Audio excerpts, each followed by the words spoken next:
Welcome back to the Fan Speak Network. I'm your host, Spread Astaire, and today I'm joined by Steve, who has been working nonstop to get us ready for the NFL draft. Steve, why don't you start by telling everybody some of the work you've been doing and how that's going on the FanSpeak on the clock simulator that you can find on fanspeak.com.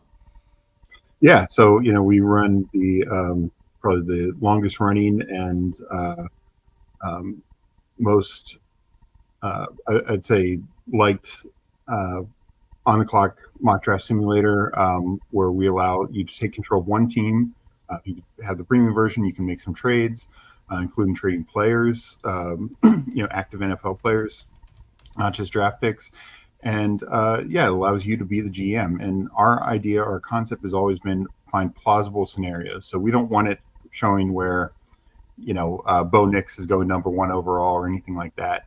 So, we try and make sure that you plausible scenarios so your time's well spent and you're enjoying it. And so, yeah, you can take control of any team and run the draft for them and get a feel for, not just who's on the board in the first round, because we're going to be talking about that a lot today. But for diehard NFL fans, you want to know who your team's taking in the second round, third round, et cetera. Like look at Houston Texans, obviously the two top picks, with Stroud and Will Anderson last year, but they also got a lot of value with Tank Dell in the third round. And we see this every year with these teams getting high value. Chiefs, where would they be without Rashee Rice in the third round? He ended up being their best receiver, and he might have some off-the-field trouble this year. But point being is, like, these second, third, fourth round picks can be very, very valuable for even some of the top teams in the league. Yeah, and that's really the key here. It seems like the first round has around a 50% success rate just in general, and of course it differs by position. We know that quarterbacks have a lower success rate. We know that linemen have a higher success rate. Right, Steve? Yeah. So it can be a little tough here, but we're going to dive right in there. I see Tyler joining us. Tyler, how we doing today? Are you excited to talk some NFL draft? No, for sure. Excited to talk some NFL draft. Excited to do a show with Steve finally. I mean, usually we got a debate in the chat, but now he's here to get the debate with him live. Yeah, There we and we're go. going to be doing that right away. So, Steve, I think we're going to go over to this first pick fairly quickly. It appears to be Caleb Williams, and I don't think any subterfuge. I don't think there's any smoke screen. I think it's a great pick. I think he's going to be a great player, and it's just the type where you can't pass on him no matter what. What are your thoughts on Caleb Williams overall? We're all pretty much sure he's going number one. How do you think he's going to translate to the NFL, specifically in his rookie year?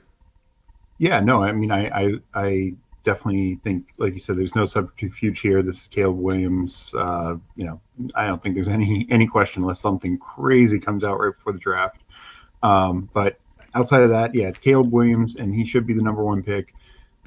He's been with Lincoln Riley his whole time, first Oklahoma, then USC, and he plays at just such a high level. And, he gets the Mahomes comparison because he can do things on his own and make some crazy throws as he's finding time in the pocket and stuff like that. But really, I mean, he's just a really good quarterback. And people will harp on like the Notre Dame game that he had a bad game, but honestly, like that is also a failure of how bad USC's defense was and how he was forced to do more.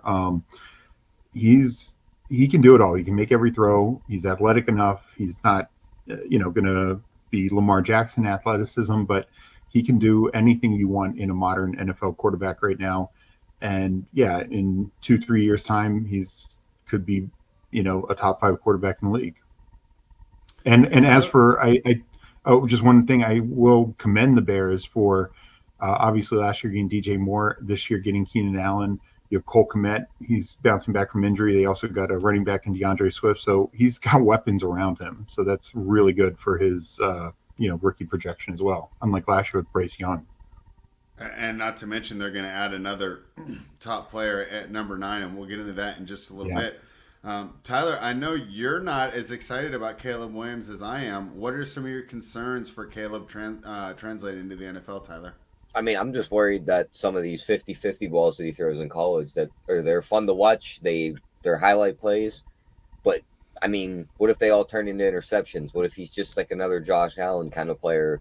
I mean, Drake May could easily be that same kind of guy, but I mean, I could see Caleb Williams' style just not translating as quickly. They got to get him to stay in the pocket too. I mean, how quickly is he out of the pocket and on the outside trying to throw a deep ball? It really doesn't work in the NFL as much, so he's definitely got to work on that, staying in the pocket, better pocket vision. But I mean, he's got the talent, so he should be good. But we shall see. Yeah. Yeah, I would actually be shocked. I think he's probably the best prospect we've had since Trevor Lawrence. I mean, but look at that guy. He hasn't turned out to be exactly what we were told he was going to be. That was I was just about to say. To be fair, he's ended up being good, but he hasn't been the game changer. They told us that was Jesus. Like that was the next coming. It was supposed to be the next Andrew Luck, the next Sean Elway, right? I mean, one of the highest rated prospects of all time, and it didn't turn out. But I think that Caleb's going to be excellent in the NFL, and let's see what they do in that division. I know Detroit looked good last year. I know Green Bay looked good last year. I still think it's a pretty good division to go to. Oh, yeah. And so we'll see how it turns out. Definitely has the potential to be the best. Let's Chicago talk about the Bears pick we all want to quarterback of all talk time. about, Spread. We're getting there. All right, Tyler, go ahead. You can send this one over to Steve because everybody knows that Caleb Williams is going number 1. But nobody knows what's happening at number 2. Depending on the week that you've logged on to Twitter, logged on to Sports Illustrated, logged on to The Athletic, you've heard a different name attached to this franchise, be it Drake May, Jaden Daniels, and J.J. McCarthy snuck into the conversation now. Steve, who do you think the Commanders are going to take, and who would you want them to take? Who do you think will be the best available prospect for this team? Yeah, I mean, predicting who I think they're going to take is tough because there's so much smokescreen out there. I mean, talk about subterfuge. There's a lot with this pick, I feel like. But I will say, to me, I think who I want and who I think they end up should taking, because this is the argument always when you have a pick this high, is you rarely have a pick this high, so make the most of it. I would take Drake May. I think he gives you the highest upside. I think he's got the size, the arm strength. I mean, there's no doubt that Jaden Daniels had an incredible Heisman year, but it was also his 5th year in college. Drake May just finished his 2nd year in college, and Jaden Daniels is playing with Malik Neighbors and Brian Thomas Jr. Drake May's top receiver, the NCAA suspended for half the year over some ridiculous reasoning of transfer rules.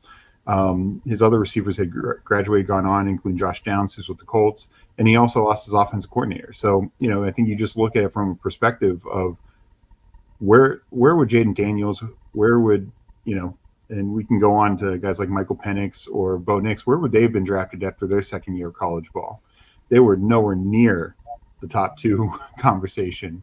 Drake May is, and I just think you go with that upside. And yeah, it could take a little longer to develop, like we've seen with Josh Allen and Jalen Hurts. I mean, Jalen Hurts' first year, he started the last couple games of the year, did not look good. He had some good fantasy games because he ran all over the Saints, but he completed like 50% of his passes. His first year as a starter, he led him to the playoffs, but again, like 60% completion rate, a lot of turnovers. Then he becomes an MVP caliber guy. Like sometimes you need to develop, and I'm sure that's going to be May. So I would just take the higher upside. I think Daniels is a safe floor player. I think he can be a starter in this league, but I think he's like an above average starter. His athleticism helps him some. Like fantasy wise, he's going to be a good fantasy asset because he'll have those games where he just runs all over teams. But I just don't see him being Lamar Jackson, which everyone wants him to be. Tyler, who do you think they should take, and who do you think they will take? I think Steve hit it on the head. Drake May is definitely the potential over Jaden Daniels. He's built like Josh Allen. He kind of plays like Josh Allen. He'll try and play the hero ball spots like Josh Allen. If those passes turn into completions and touchdowns and big plays, everyone's going to think he's the next coming. But again, it's just the way these 3 top quarterbacks are. I think all 3 of them could look like studs, or those Mhm. plays turn into interceptions, and we all think that they're busts. I think May's more likely to be better than Daniels, because I think Daniels you need to do what Baltimore did to Lamar. Like, you can't just Yeah. draft him and be like, here's the system, you're gonna go play. You need to draft him and go, we're gonna tear this entire thing down and rebuild it around you. So I don't Yeah. think they do that. I'm starting to lean more towards Drake May too. I think you could see Daniels slide maybe down behind McCarthy in this draft order more. I think your Raiders might slide into him, Spread. Like, he might get to like 6, and the Raiders are like, well, here's our chance. Yeah, I mean, especially if I think New York's drafting at 6 right now, and if they decide to go with Daniel Jones, 13 and a second rounder, or a couple You third could still get rounders. May at plus 170 to go number 2 in the draft too on FanDuel. Yeah, I was just going to say, I think the odds, just because there have been so much buzz about Daniels, I think the odds are actually favorable for May right now. And it's a worthy bet. I mean, is it a guarantee? No. And, but I just think the upside's there. And I would just be shocked that I think Daniels is the safer floor play. Like, he's likely to be at least like a average starter in this league, but I just don't know if he has that elite situation. And he had a great O line and two of the best receivers we'll ever see in college football. And sure, sometimes when you have those two great receivers, Joe Burrow had that obviously with Jefferson and Chase, but he could still translate it. I just don't know if Daniels has that next gear to translate it the same way. Yeah. I'm not big on 5th-year guys either coming into the league. The more looking back on them, I know Spread's going to have Well, some kickback, but I think Bo Nix is a replica of Kenny Pickett from a couple years ago. I think they're pretty much the same guy. One got to play in the SEC and the Pac-12, and one was stuck in the ACC. I think they're going to look exactly the same. I think Penix is going to get someone fired because he's going to play like 3 games, and he's always going to be hurt. So, and then J.J. McCarthy, I think, is the wild card. So it's going to be a fun yeah, one. Yeah, I'm going yeah, to table some of those, and I'm not going to go back to them. But to Steve's point, and you mentioned it right at the beginning, you don't draft at number 2 often. I don't think you take the safe pick. Maybe yeah, at and 18, maybe at 25, you take the safe pick. At number 2, you have so many needs. You're hoping to turn the franchise around, and I for one am rooting for Drake May. I think that he will be the second best or the best quarterback in the draft, depending on how Caleb plays. But we'll see how that turns out. Number 3 is quite the question mark. And I'm seeing some people in the chat. My God, Perfect Rotation, what's up? Hey, Meg, she's on the Drake May train. I'm glad to see it. We're calling it May Day there when we're chatting. And Tim says, I wish the Patriots traded for Fields and then drafted Marvin Harrison at number 3. I still think Fields has so much potential. We will argue about how much potential Fields has later, Steve, but let's talk about that number 3 pick right now because it's an interesting thing. We talk about the safe pick, and I would say, in my opinion, the receivers are the safer pick. I think that it would be really shocking in my mind if either Harrison or who's the second one? Neighbors. Are they neighbors, right yeah, there? typically. I'd be really surprised if either of them aren't just solid players, right? Like Oh Jalen yeah, Waddle level guys. Whereas drafting at 3, McCarthy or Daniels, you're rolling the dice. So same question we have: who do you think they will pick, and who do you think they should pick? Put on a Patriots cap. I know it's tough since they're a hated team, but let's say you're in that front office or you're a fan. Who do you think the Patriots should be targeting, and who are they going to end up with? so yeah, I mean, and this is obviously very interesting because the Patriots have not had an elite receiver really since. I mean, let's be honest, Randy Moss. I mean, they've had these slot guys who've dominated, but just a guy who can go out there and be just such an elite guy who wins every rep. And that's what Harrison, Neighbors, even Dunze could bring. The one thing that I will have is, again, like, how often? When's the last time we saw the Patriots draft this high? It's not a position they are likely to be in too often. And so what I do wonder is, I think their decision comes down to, do we either take the quarterback here or do we trade out of it for a team coming up for a quarterback? Because I don't know if they just sit there and take Marvin Harrison Jr. and say, hey, we got Marvin Harrison Jr., but we hope Jacoby Brissett can throw to him enough. Now, if they trade back, however many spots and still end up with a top end receiver like a Brian Thomas and a bunch of extra picks, then maybe they can get, be okay with that. So I'm going to say that they probably take the quarterback. And logic would say it's Jaden Daniels, just where that's the hype's been. But boy, I could see JJ McCarthy being there, being the pick, the surprise pick. He's really been, pushed up the boards. And it's from the same kind of standpoint, like only 2 years as a starter in college.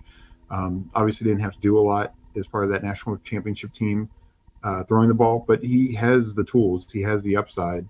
And could they just bet on that and say, hey, Brissett can give us a year, we let McCarthy develop, and then we have our quarterback of the future. So I'm gonna go wild card here and say they go JJ McCarthy.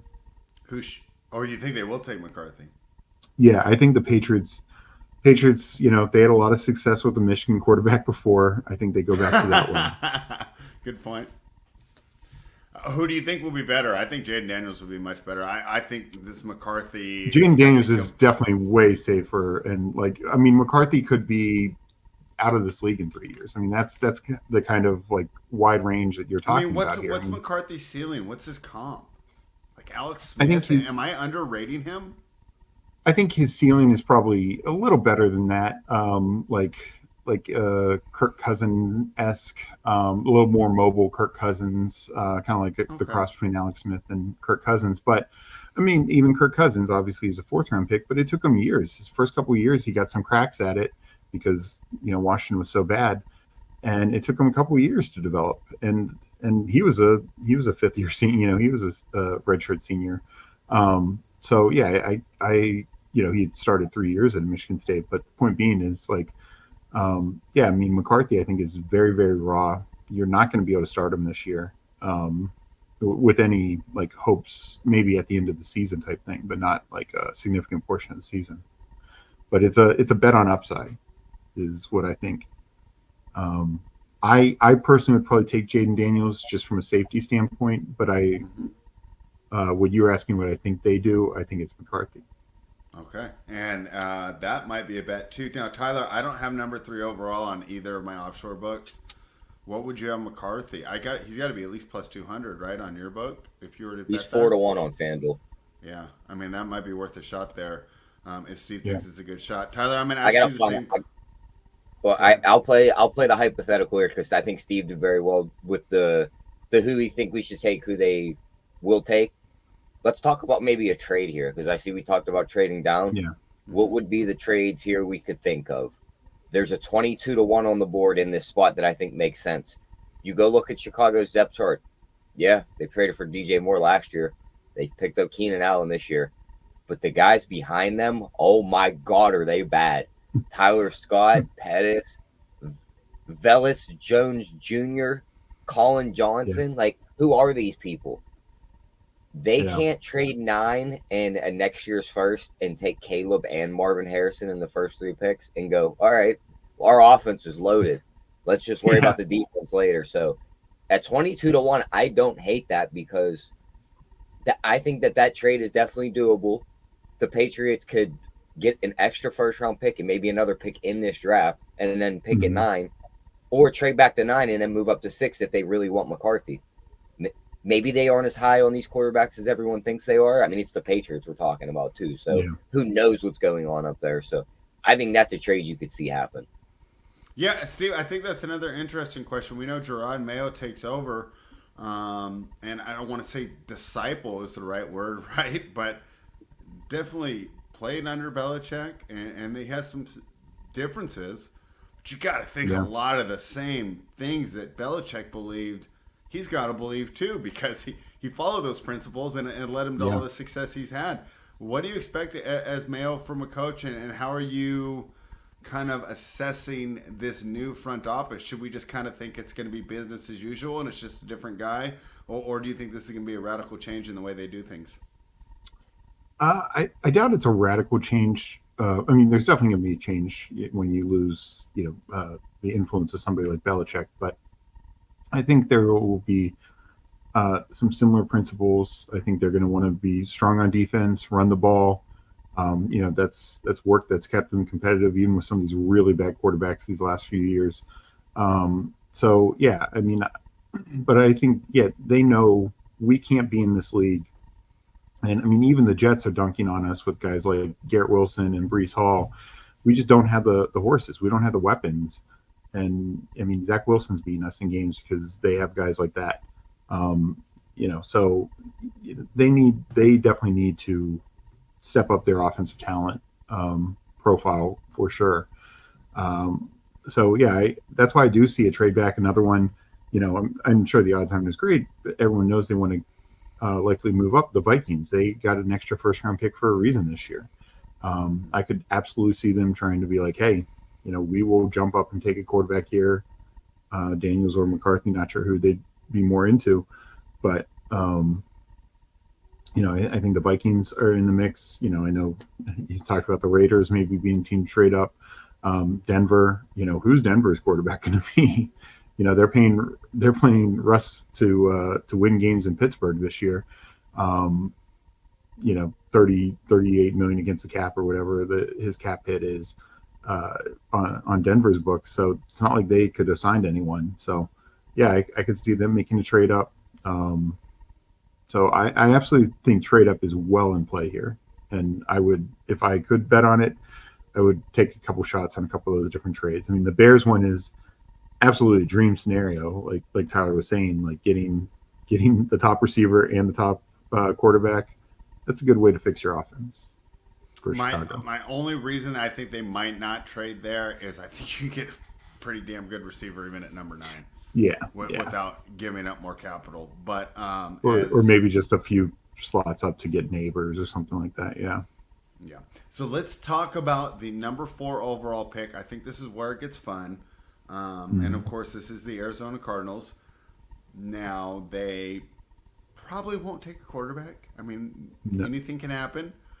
But they seem pretty committed to Kyler. And as someone who was down on Kyler to start, watching, as Meg and I talk about a lot, the decline of quarterback play in the last couple of years, I've kind of come around on him and said, no, I think you can win it all with this guy if you put the right people around him. So I think it's fun or safe to assume that we're going to go there.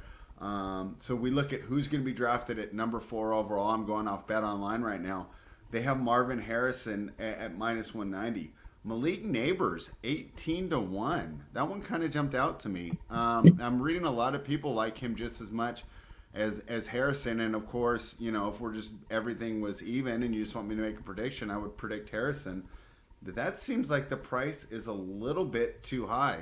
Steve, are you surprised that Bet Online seems so sure that the Cardinals have Harrison Jr. ahead of Neighbors on their draft board?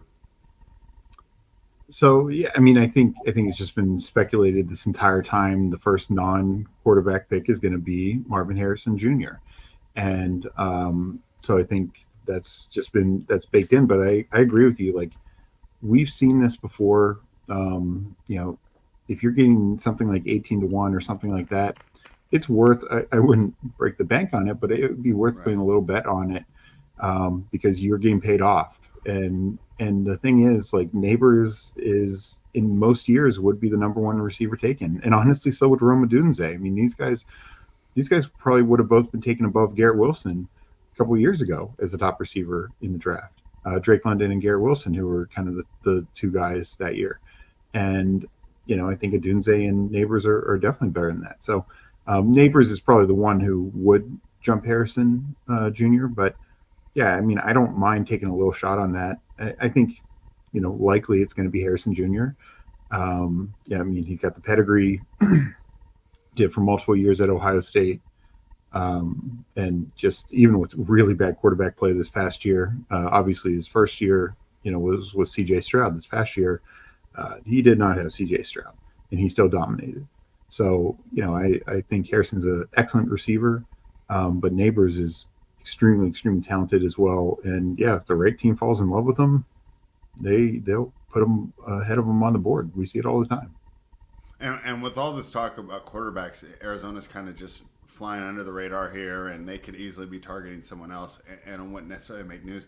Now, I also see quarterbacks here listed, and I guess, Tyler, we'll talk about all this as well, but jump in. What do you think the possibilities, Tyler, as well, as Arizona trading this, right? Because then, it seems, oh, well, it's going to be a receiver no matter what. Well, if they trade the pick, maybe not, right? Yeah. Maybe it could be J.J. McCarthy here, who's sitting here at actually the second highest odds here at plus 225. The idea that in Minnesota or, we talked about Denver, Las Vegas, team could jump up here. Tyler, do you think the Cardinals draft Harrison? Do you think they trade the pick? How do you see the Cardinals approaching this, and what would you want them to do if you're a Cardinals fan, Tyler?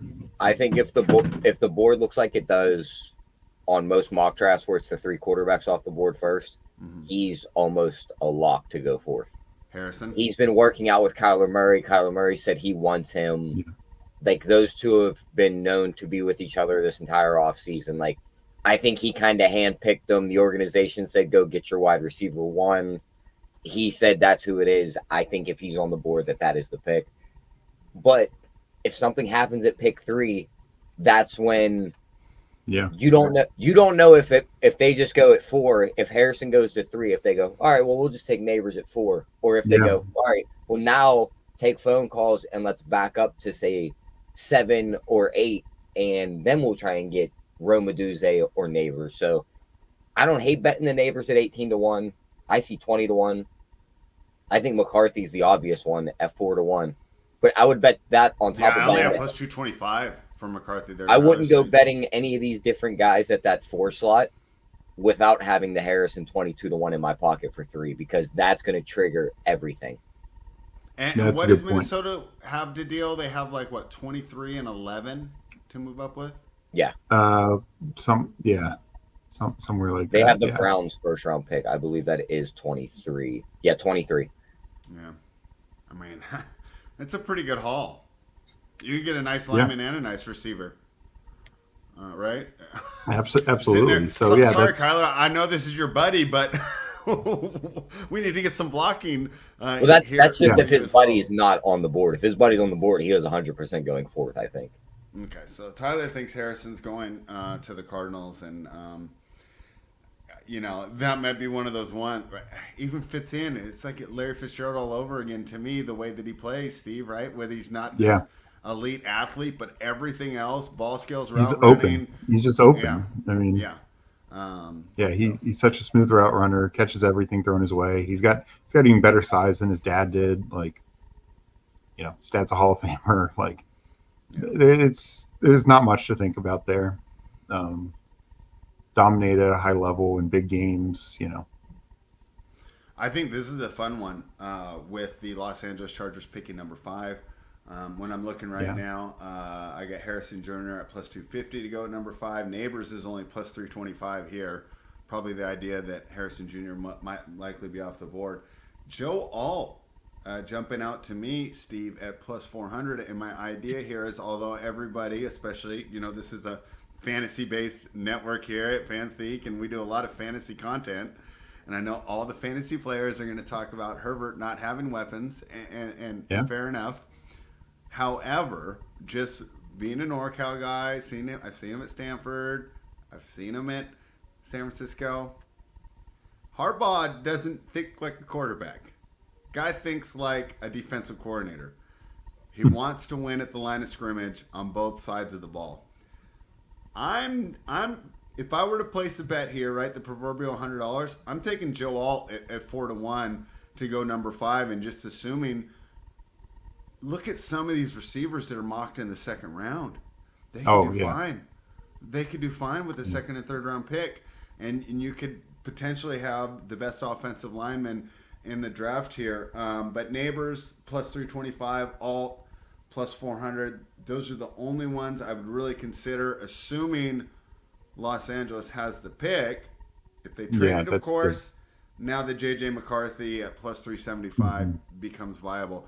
Talk to me about what you think the Chargers do at number 5. And this is kind of our first talk about Joe Alt so far. What have you seen from him when you've been breaking down his film? Yeah, so early this offseason, like we knew the Chargers were in had major cap gymnastics they were going to have to do, and it seemed very likely Mike Williams was going to be gone. But I just assumed Keenan Allen, they'd figure out a way to keep him. I mean, he's even at his age, he's still Herbert's best guy. Like absolutely dominating. Losing both, I think, really did put receiver on the map. But I agree with you. Joe Alt is it's a deep offensive line class, but Joe Alt is the number one guy, and another NFL lineage here, and just fantastic left tackle prospect from Notre Dame. Just can be that plug and play guy. I know they have Rashawn Slater, but it's they could move him to the right tackle, and in Harbaugh has probably scouted all pretty well, being Notre Dame, Michigan, just that area. I wouldn't be surprised if he originally recruited him, all that. So yeah, I just sure there's a lot of familiarity there with his staff and him. And I agree. Like, I don't think they need to go receiver just because it is a deeper receiver class. I think the wild card is, do they trade back? Because this is a team, they had to cut so many guys. They have so many holes. They had no money to spend to bring in anyone. You're talking about a team that is without Eckler, Allen, Mike Williams, Gerald Everett. They just gutted their entire offensive playmaking group. Sure, they can hope that Josh Palmer and Quentin Johnson can do something, but that's a lot of hope. Especially when you have a quarterback like Herbert. So I wouldn't be surprised if we see a trade back, and still might go offensive line in the first round, but now they have maybe, another extra first round pick. Like, this is where the Vikings trade up, and now you're using that extra first rounder on a wide receiver also. So that's, if I'm the Chargers, that's my ideal scenario. As good as Joe Alt is, you could probably get a really good offense tackle, with the Vikings first pick, and then a wide receiver late in the first would be the ideal. And Tyler, that's what I expect to happen, which is why I haven't placed this bet at 4-1, because to me, this seems to be, might end up being the Vikings pick, and then McCarthy at plus 375 on Bet Online would be the right play. How do you think the Chargers are going to approach this, Tyler? I think that makes the most sense. Is Vikings give them 11 and 23, they get 5, they get their quarterback. The Chargers walk away with either an offensive lineman at 11 or Brock Bowers, and then at 23 they snag the receiver, and then go the offensive tackle to start the second round, because they're going to pick rate early in the second anyway. Yeah, 37. So they're going to have three. They're going to have 3 quick picks. I think 2 of them are weapons on the offense. I think the obvious one could be Brock Bowers at 11 if he gets there. Yeah. I wish they would do this trade right now, because Bowers' draft position is 12. It's 12 and a half, and I believe the under is plus money. If the Chargers were at 12 and the Jets, or if the Chargers were at 11 and the Jets are at 10, there's no way he gets past 12. So I'd love to see that trade happen. I think that would trigger that bet, but I don't think it'll happen until draft day. They'll just keep trying to run up the price, because they need to make sure there's a quarterback there in case it goes 1 through 4. And the Chargers might be thinking, we can get a first rounder and a first rounder for next year. Look how well that worked out for the Chicago Bears, right? So sometimes it sucks not knowing the number, but it could also be very beneficial. Now, number 6 is where I think it gets to be a lot of fun. So, Steve, I'm going to start with you, and I guess this is, we're going to have to read the tea leaves. We're going to have to read through the beat reporters and press conferences. Does this team believe in Daniel Jones? It feels quite crazy. Okay, we knew that contract was bad as fans and more casual guys. I think they were caught up in the excitement of the original run with Daboll, and they didn't want to lose the momentum right off the bat. But it feels safe to say that was a mistake. At the same time, does that necessarily mean they want to try and go a different route right now? How do you think the Giants are going to approach this draft? If they believe in Jones, great spot for a receiver. Neighbors might still be on the board, and you talked about it earlier. You're not going to be too upset if it's a Dunze out there running routes for you either. They could also trade back as well if, for example, the Chargers just decided we have to have Joe Alt, and we are going, we don't need skill players when Um, we give our guy time, and we have huge holes, which could potentially happen if you had Alt and Slater on each side of a line. I mean, just Yeah. as a Raiders fan, I'm disgusted even thinking about it. Talk to me about what you think the Giants are going to do. Do they believe in Daniel Jones, or is this another team that could potentially be drafting a quarterback? Yeah, well, I mean, and this is the thing that makes the Daniel Jones contract and that whole situation look even worse is you let Saquon Barkley walk, and he was your offense. I mean, he just simply was your offense these last 2 years. And your best receiver is Darius Slayton, who's a fine receiver, always gets overlooked, but he should be a third receiver on most teams, and he's clearly their number one. They tried Jalen Hyatt, that didn't work. Maybe second year he's a little better, but and Darren Waller might retire. There's all these crazy things like they don't even know what they have there. Um, this is a team that has a lot of holes, and I think, and they've already invested a lot in the offensive line in recent years. Two very high picks in Thomas and Neal.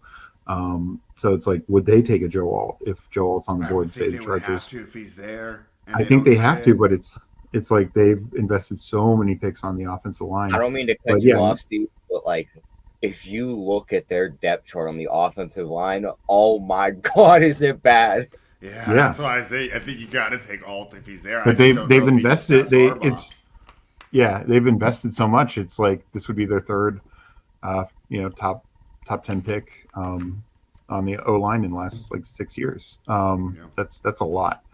Uh, and I know you can move Neal inside and all that kind of stuff, but it's just I don't think it's going to make Daniel Jones look any better, but I think they're kind of stuck with it. I mean, especially if these top four quarterbacks are off the board at this point, like, are they going to go to Penix or Nix? No, I don't think so. Not at 6. I don't think we're seeing 5 of the top 6 picks being quarterbacks. So, maybe in the second round they'd consider if somebody's still there, something like that. But I think they're stuck. I think they're essentially stuck with Daniel Jones, and I think you might as well just get an elite receiver, presumably Neighbors, but if not a Dunze. Joe Alt would also be in the mix if he's on the board. I think it's got to be one of those three, to be honest. Because even if Daniel Jones is not the long-term answer, when he's gone, at least you're giving your guy a top quarterback or a top receiver. Tyler, what do you think the Giants do? I think they go offensive lineman. I know it's obvious for a receiver, but just looking, it's like they got that second round pick. It's not too late in the second round. They should be able to get a guy there. I mean, regardless of who played quarterback for him last year, if it was Daniel Jones, if it was the Italian guy that everyone fell in love with, like they were all running for their lives every play. They were horrendous. I think Joe Alt's the obvious one, but at 5-1, I can get down with that. What about these two guys that are a little bit down the board from Oregon State and Penn State? They both have to be Hawaiian. I could be completely wrong on that, but judging by the names is my guess. Olu Fahashnu. That's what I want for the Raiders at 13. Fuaga. They're both priced 35-1 and 45-1 to go in this 6 pick. How many times do we see there be these offensive linemen kind of grouped together at the top of the draft? Mm-hmm. Everyone tells us this one guy is the top guy, and he ends up the second one off the board in the end because somebody else preferenced another guy. I'm probably just going to bet all 3 of those guys and just split maybe a half or a full unit across all 3 and see what happens at that 6 pick, because I think you can cash a huge number there. Especially the Penn State guy. I think he's really close to Alt. In a number of years, he would be the top offense tackle on the board. And in the scenario where the Chargers take Alt, like that, then they might just say, yeah, we need O-line above receiver. I think it's just tough if Neighbors is sitting there, but I can see that. And I mean, you're right. It's another situation similar to the Chargers. You massive need to protect your guy and to give him some weapons to throw to. So you can't really go wrong going either direction. But at that kind of odds that you're getting 35-1, I would be on board with that for sure. I could also see Dayball being the kind of guy and the schemer of a coach, like, just get my quarterback time. I will scheme these guys open for him. Yeah. All right, my computer's freezing up, so I don't have the odds in front of me, but I do know that the Tennessee Titans have the 7th pick overall. But Steve, I have no idea what they're going to do. I have no idea what's even going on with this organization. I don't understand how you fire Mike Vrabel, but Yeah. talk to me about the Tennessee Titans. Yeah, so definitely agree with you on the Vrabel firing, but I think early on, before they signed Calvin Ridley, I think wide receiver was a very popular pick for them. I think they are well on board the offensive line train right now, and probably that's their most likely direction. Assuming all it's off the board, then the Penn State guy would be the next most likely scenario, but he might be off the board. It might go O line at 5'6". So. In those kind of scenarios, maybe they'd look to trade back, somebody looking to come up for a receiver, something like that, assuming like Neighbors is still there. I think this would probably be like maybe earliest we see a Brock Bowers. I know they have Chigakonkwo, who's pretty solid, but Brock Bowers can be a weapon. If you want Will Levis to succeed, you give him Ridley, Hopkins, Brock Bowers. That's a passing unit right there. But I think that's unlikely. I don't see them really going defense. They have some defensive Brock Bowers holes, 33-1 on the Titans. It's just I don't know how much they want to, really build around Levis. But Levis showed some things last year, and why not? You spent all this money on Calvin Ridley. You have Hopkins for another year. I could just see it, particularly if both of the top two offensive linemen are taken, because I think there's a gap between like the third guy, who Tyler mentioned before, and so, and I don't think they'd go receiver. I don't think they'd go Neighbors. So, but maybe they would consider Bowers just to get a weapon in there. Tyler, what do you think the Titans will do? I think this could start I know Steve said he doesn't think they really go defense, but like outside of their offensive line on this offensive depth chart, I mean, Levis at quarterback, that's going to be their guy. They're going to try him out. Rudolph's the backup as break the glass in case of emergency if Levis is just setting the place on fire. Pollard and Spears will be your running backs. Ridley, Hopkins, Burks, and Westbrook Akine, and Kyle Phillips. That's a pretty decent wide receiver core. Yeah. I don't think they're drafting there. I think Chig could hold down his own at tight end. The line is where it's obvious they definitely need offensive line. Yeah. But man, this defensive, especially the edge rushers, are they bad? Harold Landry, Jack Gibbons, Kenneth Murray's your only really good linebacker, and he's on the inside, and he's getting old.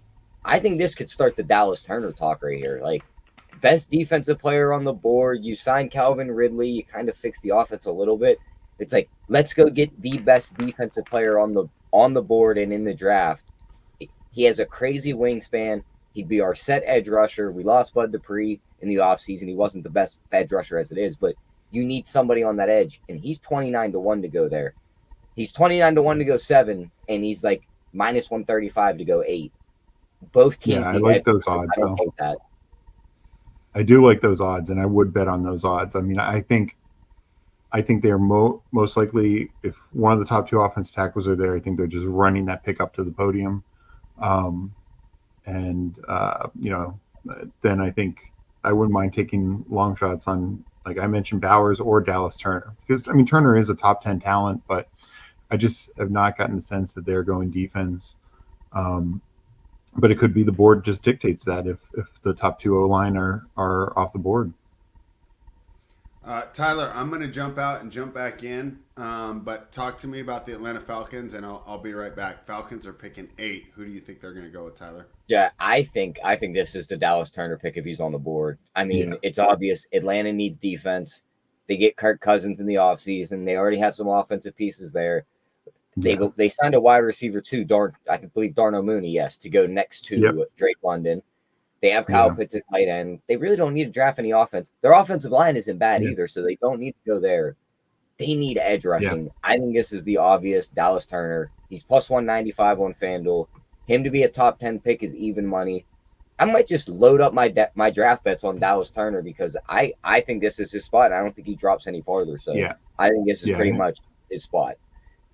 I fully agree. I think Dallas Turner makes a lot of sense. I mean, they could They could look at a corner, strong corner draft, and if one of them is jumped out above the rest, I think it kind of depends on who you like, is who the top corner is. But that would be the only other thing. I think Jared Verse is another good edge guy, but Turner just seems to have it on lock as the top edge and the top defensive player, like Tyler said, with the Titans breakdown.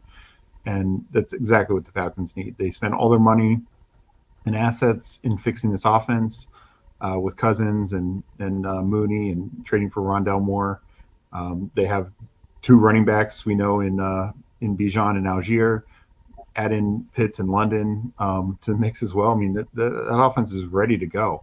So yeah, add some weapons on defense, namely pass rushers or corners. And Chicago will be And up seeing again.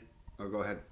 Oh, sorry, Spread. I was going to say, I was scrolling down the draft board, seeing they have 2 picks in the 3rd round, and with this being a deeper corner draft, I think that they preference the edge rusher over the corner early. Yeah. Like, how much different is like the Kool-Aid McKinistries from the Nate Wiggins in these spots? Like, I know he's not going to be as good, but if you could draft him 2 rounds later and get the edge rusher, I think it's worth it. Yeah, no, I agree. I think edge is most likely. It's just corner. And your corners can only be so good if you can't get pressure on the quarterback. Yeah. Those guys will get open eventually. That is true. All right. And then we're going to go right back to the Bears. We've already discussed the Bears a little bit, and they didn't give me a specific Bears one here on Bet Online here. But what are your thoughts here on how the Bears run it back, Steve? Well, I think as Tyler mentioned, the dream scenario is Marvin Harrison Jr. But I mean, listen to what we've been saying. Like, if some of these offensive linemen go off the board, I mean, couldn't Malik Neighbors still be sitting there at 9? And even if he's not, Rome Odunze almost guaranteed is going to be there at 9 if 4 quarterbacks are going in, 3 other quarterbacks after they take Caleb Williams. So and a couple offensive linemen, Dallas Turner. It's very likely that you could just walk in with the Dunze and have a wide receiver trio of, Moore and Dunze on the outside, Keenan Allen in the slot, and Cole Kmet at tight end. It's pretty good. I could see them going off offensive line, particularly if one of the top 2 guys were still there. I doubt it, but they could reach for the next group of guys. This is about where they start going off. Or, I just mentioned him. Jared Verse is another good pass rusher. I think is, roughly top 10 worthy. So, they added Montez Sweat last year via trade from Washington, but, you could always build up that defense. That defense used to be horrendous. They've started to add some talent to it in free agency the last couple of years and via trade. But, I think they would go offense, particularly if for some reason Neighbors is still there and Dunze for sure. I think adding another weapon can just make sense. I mean, I love Keenan Allen, but he is pretty much up there in age, and they basically got him for a 4th round pick. So it was a no-brainer for them. But why not take a young stud wide receiver to pair with Williams and just grow together? All right. I'm going to be a homer and just skip ahead to the AFC West. Broncos at 12, Raiders at 13. Steve, is quarterbacks getting taken here? And if so, who? Well, that's the thing. If the 4 quarterbacks are off the board, as we're all assuming at this point. point. And let's assume they are for the sake of this conversation. Yeah. And we'll say neither one of these teams traded up for him because obviously they're trading up. They're taking quarterback. I do think Penix is going to get taken in the 1st round. Nix, maybe, but probably not this high. I think of the 2 teams, I think the Broncos are in a much worse spot. As I mentioned before, they're paying quite a bit of money for Russell Wilson to quarterback the Steelers. And they are really, really thin at quarterback. And you have a situation where, what are they going to do? Are they just going to essentially punt this year? That's a tough thing for Sean Payton, for that team, to just totally concede this year. And it's one thing if you're conceding this year and you're developing a quarterback or something along those lines, but to just sit there and just be like, yeah, we're just going to be fine not contending in the AFC at all, I think that'll be tough because they have a strong defense. So I think Broncos almost have to be a quarterback. I don't know how else they would fix the position. And with the Raiders, I don't. But you can't You take know, Knicks or Penix at 12 or 13, can you? I'm looking right now on Bookmaker. Knicks has an over-under of 32.5, and his over 32.5 is minus 225. yeah, Penix is right around the same. Let me scroll down. Yeah, he's 32.5, although this is closer to even money. His under is minus 135. But these are guys that are right around fringe first rounders, second round picks. I mean, I understand if you hit on the pick, it doesn't matter that you quote unquote reach, but it does seem like quite the yeah. reach. Well, one thing what I will say is I do think part of what Vegas is baking in is obviously Penix's injury history.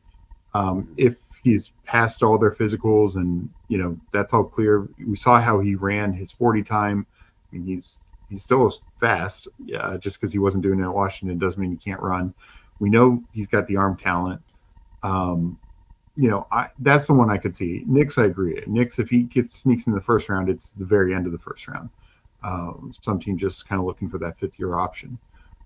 So, but Penix, yeah, would it be a reach? Sure, but I mean, we see this all the time. I mean, we saw Justin Fields get taken in this range. We saw Mac Jones, and sure, these aren't success stories, rarely, but some, every now and then they are. And I mean, Lamar Jackson was 32nd overall, so yeah, you can find quarterbacks later. Way back in the day, Ben Roethlisberger was the 11th pick in that draft, so it is possible. But no, is it a reach? Sure, because there's a risk factor with the injury with Penix, but I just don't know what Denver's options are. Raiders, I don't think take a quarterback here. I think unless they trade up for one, I don't think they just take a quarterback here. I think they're more likely to kind of give it this year. They brought in what's his name from Minshew, and let Minshew mania. Maybe they take one in the second round if like Knicks is sitting there in the second round, something like that.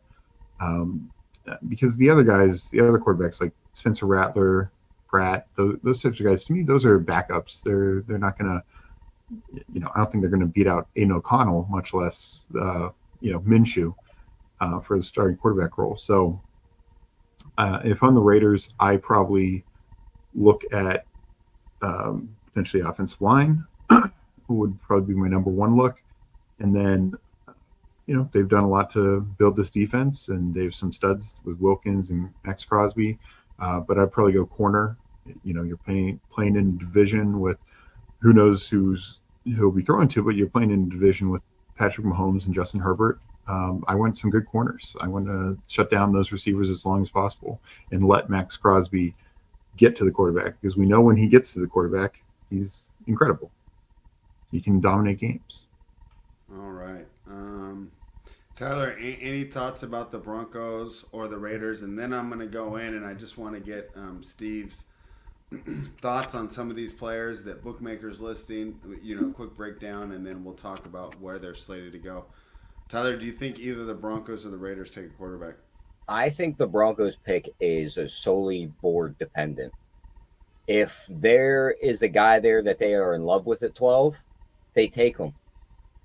There's all these stories out there that the Steelers are trading for Brandon Ayuk, and all these other stories that they were high on Rome Odunze in the draft. Where's the spot that they can go up to get Rome if he is on the board? It's 12, because Denver has nothing. This is probably a throwaway year for them anyway. Accumulate draft picks and assets and back up 8 spots and still get a defender or a different guy you want. Let the Steelers go get Rome at 12, and I could see that being a thing. I just don't like the mock drafts tell me they're taking a corner at 12. What does that do for Denver outside of put a little extra seasoning on a defense that we already know is good? Like, I just don't see them doing that. I think it's more of a trade spot than it is them just staying in that spot and drafting somebody. And I think if that Ayuk trade falls apart, because the rumors are it's pretty much done, I think you see the Steelers move up and get that wide receiver. Our GM is like very keen on getting another wide receiver in here. All right. Steve, what I'm going to do now, I'm going to just ask you for a quick Ooh, breakdown. real quick spread before you go into that, just because he brought up his name, Spencer Rattler, Mhm. and you talked about Vegas with them. Vegas is the favorite to draft Spencer Rattler. But I mean, just to talk about him for a second, I'm not the biggest fan of him. I hated his attitude seeing videos of him when he first came into college. But when this kid showed up in college, he was ranked amongst the top quarterbacks coming in. Right. He had flashes of talent. Maybe he's one of the guys that just never was able to get his head on his shoulders right, and he finally does. And all of a sudden, it's like, that was not the guy we watched play in college, and he looks like he could play football now. So I wouldn't be fully surprised if he ended up having some talent. Tyler's making the Jake Browning comparison there for I'm almost Spencer positive Rattler. All right. he was the first recruit, like the first ranked recruit that year. Just like Jake Browning was number one coming out of his high school. Was he number one, like in the nation? Yeah. Okay. I'm almost positive he was. I'm pulling those up. Yeah, I could be wrong. If I Rattler remember was right, on. though, Jake Browning was the number one prospect when he committed to Washington. Yeah, I know he's up there. I don't know if he's number one, but he was definitely up there. All right. Dang it, bookmaker. I just needed you. All right. But it's going to start with Adonai Mitchell, I believe, was the first one here on the board. Let me pull it up. I think he said he was at 27.5. Adonai Mitchell. Have you watched him, Steve? And how do you think he translates to the NFL? Yeah, no, I mean, Mitchell's a very interesting guy. He was at Georgia the previous before this year and transferred to Texas. Had a clear starting role. Him and Xavier Worthy. Quarterback play was not elite at Texas with Quinn Ewers, but it was solid. And he had a really good year. He's big, physical receiver. He's going to get comparisons to former Georgia receiver George Pickens because he can go up and get the ball. He can be physical, fast. He ran like a 4.3 640 at 6'3", 230, 225, whatever his weight was. There's a lot to like for his game. He needs to be more refined as a route runner, but I think he can produce as a rookie for sure. He's played a lot of college ball and at big programs, Georgia and Texas. So he's been in a lot of big games, including college football playoffs and stuff like that. So yeah, I like him. That kind of range, you have a lot of teams at the back end of the first round who are probably looking receiver. Bills, Chiefs, teams like that. Obviously, they pick a little later, but I think you said 26.5. I got him at over 27.5 is minus 170. He could potentially be a second round team, right? We talked about the Chargers grabbing one in the second round, or maybe the Bears, right? Save into the second round. But here's the thing, really where opportunity for him to go to a really good team. Yeah, and another situation that mentioned the Chargers is, what if that trade we talked about before, Minnesota coming up, Chargers get the 23rd pick, Mitchell could be right in their wheelhouse there at like 23 overall, assuming they go O-line with that first Vikings pick. So yeah, I mean that's the kind of area that we could see him. But yeah, I mean I probably would favor the over at 27.5 just because that puts you in the Buffalo, Baltimore, even San Francisco. For some reason, they do trade Ayuk. They maybe just look to reload and add another wide receiver, big physical guy to be opposite Debo. And then, of course, Kansas City. We know they need receivers even after getting Hollywood Brown in there. All right, next player, Amarius Mims. He's at 22.5, fairly evenly priced. What do you think of Mims, Steve? Good offense tackle, offensive line prospects. 22.5 is a little tough just because I think you have a lot of teams leading up to that spot. Teams like Jacksonville, Bengals, Rams to a lesser extent, Miami, maybe even Philly that could go OT in that range. So he's probably like the fourth offense tackle off the board in this class. Fourth, maybe fifth, but that that is a range of teams right ahead of that really could use offense tackle. Of course, right behind them, you have teams like Green Bay, Tampa, Arizona that could, that could go O line as well. So yeah, I could see. I think that's why it's even money, because that's kind of right in his So wheelhouse. they okay, Um, and but they have to put up every line. We don't need to bet every line. We'll give bookmaker yeah, credit there. Tyler's going to jump in on this one too, but I'm going to start with you, Steve, because then Tyler and I can argue. Bo okay, Nix over 32.5 minus 220, which means to me these offshore books are telling me Bo Nix is a second round quarterback. Do you yeah. agree with that assessment? And do you agree that that's where he's going to end up going? I think I do. There is obviously the you trade back into the end of the first round That's what I to was get thinking. That's why I to get was looking at plus 172 for under 32.5, and just a Raiders or a Denver, right? They pass on them the first round and they take another stab. Um, yeah. But I mean, in general, I think he is a second round talent. It's just, does somebody either trading back, like like Tyler mentioned, the Broncos, they could definitely trade back. Maybe they trade back, say, to Pittsburgh once, and then trade back again to the very end of the first round, and that's still their first pick.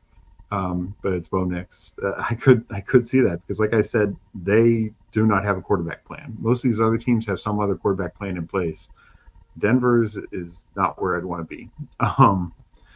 So that's the scenario that it happens. The problem that you have right now is, unless Minnesota is just waits to 23rd overall, no other team at the back half of the first round is looking Good quarterback. point. So, you're just totally Yeah, I guess if you're relying betting the on, under, you're betting that either he gets wildly overdrafted, which, I mean, we saw Mac Jones get overdrafted. yeah, I'll tell you this much. I think Nix is a way better prospect than Jones was. I'd agree with that. Yeah. Jones Um, was coming off a national championship, and he had the Heisman winning wide receiver. That's kind of what bolstered him up draft boards too. Yeah, and it's oh, for hard when you sure. see a guy have success, and we look at what McCarthy did. If they didn't make that Final Four, would he have been? Would he be considered so high? I don't know. But when you Yeah, win, that's what we're looking for. We're looking for guys to come in and win games, and I know that as fantasy players, we're going to hate this, but if you can go 17-0 and only throw for 195 yards, your GM and your coach are just fine with that. They yeah. just want that W. Tyler, to some of your points about Bo Nix, and we've had this argument so many times, but I'll keep it quick. Number one, he came in at Auburn, so I know that he failed in the SEC, but he was starting as a true freshman, as an 18-year-old, in the closest thing that we can get to professional football. Because the SEC, especially those defenses, is playing so well. And then two, he's improved every year. He's continued to get better. So to me, that shows work ethic. I don't think he's that bad an athlete. Tyler, I think you highly underrate here Bo Nix, and I think he's going to be a solid contributor to the NFL team. I'm not saying he's going to be a top 5 quarterback, but I think he's got a chance to be top 10 or top 15. No, no, there's just no way.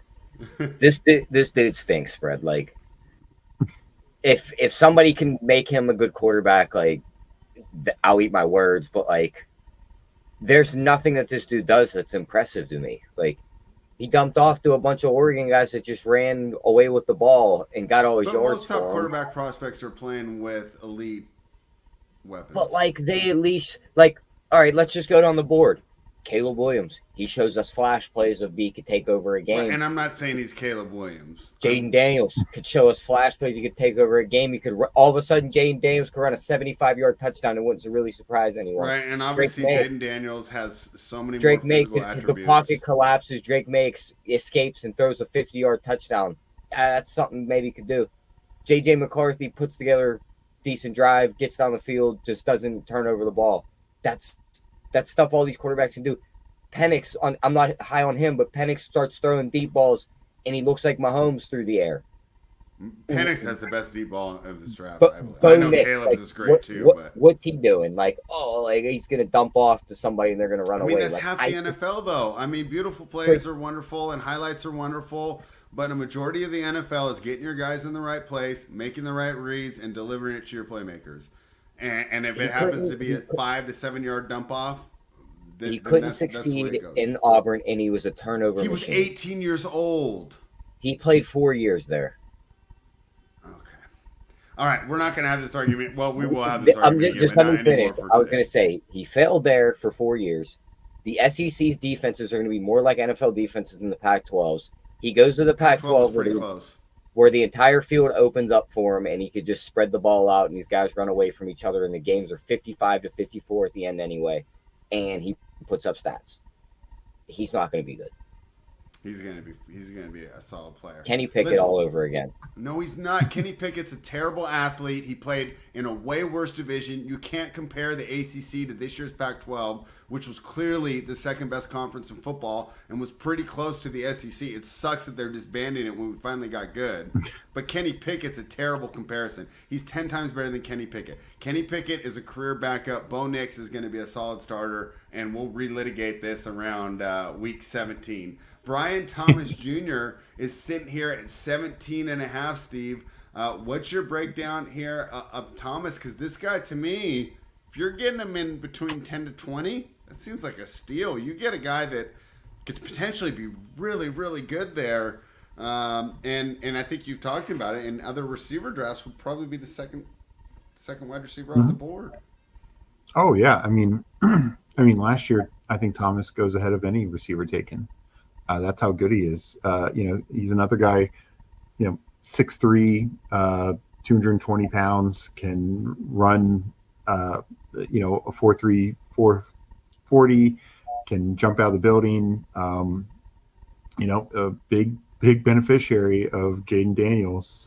But that goes both ways because Jaden Daniels had it on easy street sometimes because Thomas and Neighbors were just dusting SEC defenses and whoever they played defenses all year. And like you're just saying, SEC defense, that's a pretty impressive mark. So, no, I love Brian Thomas. I like the under on that. You said 17.5. And I really like 120 too. Yeah, I really like the under on that because I do think, as teams in the teens are looking for, there's not as many that directly need wide receivers, but to what Tyler was saying, like, a team could trade up a little bit. Like if Pittsburgh, even if it's not going up for Ndunze, like they could go up a little bit for Brian Thomas. Jacksonville to replace Ridley. I know they got Gabe Davis, but Brian Thomas has elite wide receiver one upside. We could see the Saints look to bring in another receiver opposite Olave. I mean, I like Rashid Shaheed, but obviously Michael Thomas is done there. I like the under there. I think he's the fourth receiver in this class, and in most years he's the number 2 receiver, and last year probably would have been the number 1 receiver. That's how talented he is. All right, Tyler, we're already an hour in, so I'm just going to tear through these guys. Just interrupt me if you have something on any of these players, okay? Brock Bowers, 12.5. We talked about him earlier. The under 12.5 is minus 237. Steve, do you think that's a correct price? Is there any way he slips to 13? I mean, I think he could slip to 13, just as we talked about. Certain teams just need to target O-line, 3 receivers, 4 quarterbacks. I mean, you're already, 2 offensive linemen. That'd be nine players ahead of him, and then a couple defensive guys get in there, maybe another offensive tackle. So, yeah, I mean, I would take some shots at the over, but I think he's so talented, he should be going under. It's just teams don't value tight ends near as much. Yeah, at plus 184, though, that's the only bet I can make. Player I'm not familiar with that well, Byron Murphy, excuse me. That's Aaron Donald's replacement. Pardon? That's Aaron Donald's replacement. You think he goes to the Rams? Yeah. And the Rams pick at? 19. Yeah. Okay. Well, let's see. His over... Yeah. He's over 16. Well, okay. Well, if you like that, over 16.5 is plus 211. They'll line him up next to the young kid who was a rookie last year. I believe it was Kobe Turner. That was a stud next to Aaron Donald. And those two will be the 2 new guys on the inside. That's a good assessment on Murphy. I think he's going in that late teen, early 20s range is probably where Murphy's going. Well, you talked me into the plus 211 here on the over 16.5 then. Yeah, I mean, there are a couple teams. I think Colts and Seattle would probably be the ones most likely to take them ahead. Yeah. Cincy, you said 16 and a half. Yeah, so Colts and Seattle would be the two that I think could steal them ahead of that. But other than that, yeah, I mean, even if it's Cincy takes them at 18, because they need interior defense tackle help, that works. Don't you feel like Seattle and the Indy favor past like the edge rushers over the inside guys though? I think Like so if too. But if Verse is on the board, I feel like the Colts go Verse. If yeah, Locke yeah, go on the board for Seattle, I could see them going there. Like I could see them yeah, definitely preferencing that over the inside of the line. I could see that too. It's just, are those guys still on the board? Yeah. Because there's only like 3 guys who are top 15 worthy edge wise, I think. So if they're gone, then they might just say we need defensive line help one way or another. Chop Robinson, 26 and a half. That was hilarious because I was going to bring him up to end that conversation. Someone's going to reach on this dude. He's the what was the guy's name you guys drafted last year? Spread the edge rusher that Texas Tech. Tyree Wilson. Yeah, everyone fell in love with him. He's the specimen. He's huge. He's got the giant wingspan. He's fast. That is literally Chop Robinson right here. Yeah. Someone's going to get him in on a pro day and go, oh my God, this is the next coming of Lawrence Taylor. And they're going to draft him way higher than they should. I'd play the under on that. What is the under odds on it? You got to pay a lot to go under. Minus 235 at 26. Yeah, we can't play it then. But... Yeah. All right. I guess final one I was just going to bring up, and then I will let you kind of take over just with players that I missed. JJ McCarthy at over 5.5.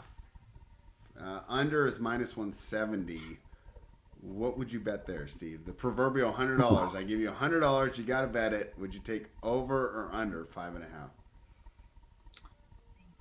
Well, I mean, I had McCarthy going to Patriots, so I guess I'm going to say the under. But it is. I wish you were getting a little better, just because even though there have been some rumors of him to Washington, I think you're talking 3, 4, maybe 5 with the trade up scenario. So you're only truly getting 3 spots there, where the over, obviously, at any point, it's just more and more likely somebody's willing to trade up at that point. But yeah, I mean, if you bet the over, you're basically saying no one's trading up, in my opinion. So and you're saying like Harrison's going, and I'd be really shocked if both the Commanders and the Patriots passed on May and Daniels for McCarthy. But we've been shocked on draft day before. I was shocked. Would Daniel Jones go number 6 that year? Oh, yeah. And he was a second-round guy. All right. Tyler, if you were going to make that bet, over or under 5.5 for McCarthy? I'd probably lean over. All right. I think that... I think so, too. I think that there's just too many pathways where the only 3 quarterbacks to go in the top 5 are the 3 guys we think. Yeah. You have 2 receivers that could fill the other 2 spots. You have 2 offensive linemen that could fill that spot. We don't know how high up Dallas Turner is on some of these boards. He could steal one of those spots. So I just think there's too many pathways for him to fall back farther. And what if the Vikings can just, if they call the Patriots, the Cardinals, the Chargers, and the Giants, what if it's just drastically cheaper just to wait till 6 and get them? Yeah, and that could be the case. So, all right, Steve. I think we're in for another show because there's plenty of other questions I could have asked, but we're already at. We definitely have to do a post draft show too to see how right. Yeah, I think we're gonna do another one of these. We all know one of these foods is gonna come out with a draft, like their draft results is gonna look like they just drafted a superstar team. It happens every year, so we'll have some stuff to talk about.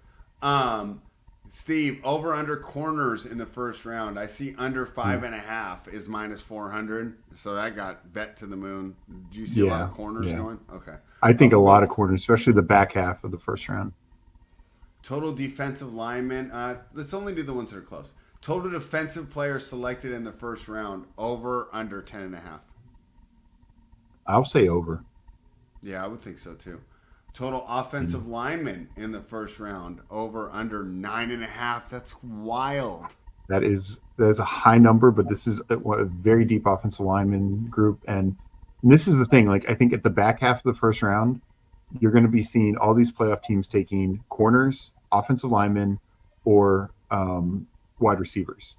So, I think those last like 10 picks outside of somebody trading up or whatever to get like the 5th-year option on Knicks, it's going to be those 3 positions. Spread report just came out. Denver's GM's like you.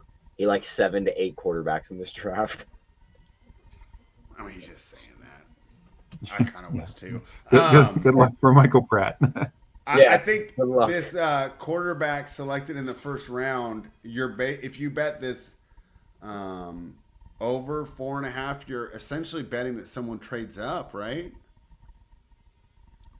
Well, I mean, I think Penix again. Penix is going to be so team specific. It's all about the medicals. If you think the medicals are fine and you're willing to bet on it, take him. I mean, like we said, he's still fast enough. He's got a great deep ball. Probably the best deep ball in this class. Definitely on par with Williams and May, and I mean, just really good arm talent. So, yeah, I mean, I think somebody could be taking Penix. It's just a matter of where is, if you gave me a specific pick number, I'd feel less inclined on that. I think Penix goes in the first round. Okay, so you're like the over there, but it is I'll take the over. -195. How about this one? Will there be a running back in the first round? I can get 10-1, yes. No. So throw it away. Just parlay this under 0.5 running backs in the first round at -2200. Yeah, the best running back has coming off an ACL injury, Jonathan Brooks. Okay. So the chances that anyone gets taken in the first round is very thin. All right. Wide receivers, over 6.5 plus 190. Any value there? I think there could be, because I mean we mentioned the 4 with Brian Thomas, and you have all these guys like Mitchell, Worthy, Keon Coleman, Franklin. Like, sure, not all these guys are going to make it, but you said 6.5, right? You just need 3 more, and so many of those teams at the back half of the first round, essentially 20 on Steelers on, could use a wide receiver. Exactly. Final question for you, and then we'll wrap this up. Just this one's dedicated to you, Tyler. Over under total Pac-12 players drafted in the first round. Are we going to get over 7.5, Steve? Ooh, I mean, I don't know if we get 7.5. Almost goes back to the Penix deal, right? I mean, I think the big thing is the Oregon, because if somehow Nix gets in the first round and Troy Franklin gets in the first round, that's 2 more. But yeah, I mean, because you're definitely getting like Williams, Adunze, a couple of offensive linemen, but beyond that, it really comes down to Penix, Nix, and Franklin, I think. All right, Tyler, do you have any other draft bets you want to give out right now? No, I think we hit on everything very well. I mean, found the Harrison bet that I wasn't on already. I already like the Dallas Turner ones coming into the show. I think that's where I'm just going to be. He's on some long shots and then just loading up on Dallas Turner. I like Dallas Turner. I like the over on who was the young man we just talked about? Murphy, plus 211. I'm going to take over 16.5 right there. Steve, any other draft bets? I will say this is not so much a draft bet, but assuming Turner goes to like Atlanta, in particular, I really would, as soon as you can get it, that Dallas Turner Defensive Rookie of the Year. They have those odds already up on FanDuel. He is, let me just switched over, 8 plus 850 right now. Him and Verse are 850. Loatu is 7-1. Yeah, I really like them, but especially if they go to Atlanta, because I think Atlanta, it helps. If you're, similar to Will Anderson, I don't think Will Anderson necessarily wins that if the Texans are 2 and whatever, like if they're a terrible team. The fact that they're so good across the board, so Atlanta could be that team, obviously, with Cousins coming in and the offensive talent that they have. Right, and also like the Texans, where they're taking advantage of a mediocre division. That too, if would CJ Stroud have looked that good in the NFC East? I know that Philly fell off, right? But you're going into the Dallas defense, the Philly defense. I know the Commanders were kind of bad, but they should have been better than they were, No, they right? shouldn't have been It's a much lot better. easier going against the Colts and the Jaguars, right? And they're just la-di-da-di-da. So another good reason to think that if he goes to the Falcons, that could be a great spot for him. So, Steve, we're going to have to coordinate. I think we're going to have to do a whole nother show, though, because there's a bunch of players that I want to learn about that we could talk about more, Cooper DeJean, Graham Barton, Jackson Powers Johnson, Jared Verse, J.C. Latham, and we'll coordinate that, and we'll come back more. That'll be more for the hardcore NFL people to really dive in. But, hey, if you're a fan of a popular team, these could be some of the players you're interested in, right? Because Absolutely. right, if you're an Eagles fan or right, I mean, you're not going to get J.J. McCarthy, you're not going to get Marvin Harrison Jr. So you want to learn about some of these players to go late in the first round. So final thoughts here on the NFL draft from you, Steve. Yeah, so kind of talked about it. This class, I think, in particular, is very strong in some areas. Probably the best wide receiver class we've arguably ever seen. Because not only do you have the top end talent, but it's deep across the board as well. Offensive tackle is very strong. Offensive line, kind of in general, but offensive tackle, corner is strong. And I think those are the positions we see a lot of in the first round, which is why those odds were what they were. Quarterbacks can get overdrafted, as we know, but there are some guys, and I wouldn't be surprised to see 5 first rounders there as well. So yeah, it's not a good year if you need a safety, not a good year if you need a running back. Tight end is kind of a 1 to 2 man, Bowers and Jatavian Sanders maybe. But some other positions are totally weak. Pass rush, defensive line is pretty solid across the board, but not as elite as some years. All right. Finally, remind everyone what's going on over at fanspeak.com with the On the Clock Draft Simulator. Yeah, and you can run your own simulations, see what's out there. We have multiple different boards, so you can use different boards to see how that changes things up, and just find different plausible scenarios, and not just these first rounders, but also see what that means. If you're a team like the Chargers and you're taking Joe Alt in the first round, well, what receivers are going to be available when I get on the clock in the second round? Is that going to be good enough for Herbert? That's kind of the decision you have to make. And that's the decision they're going to have to make of, do we need to make that trade back so we get that extra first rounder? That's what's at stake for these teams. All right. So there you have it. And of course, once the NFL draft ends, the Best Ball Mania draft season begins. And we got you covered here at Fanspeak, as we'll be drafting all summer. And I really think that sweet spot is right around June or July. I gave myself the promise I'm not going to get deceived by camp tapes this year. I'm not going to overdraft Darren Waller because he beat somebody in shorts, and we're going to be crushing those drafts all summer. So make sure you're subscribed to the channel and you check out fanspeak.com. We will be back real soon as we continue our coverage of the NFL draft and how that translates into being able to you drafting the best ball and, of course, season-long fantasy teams. Thank you, guys. Thank you.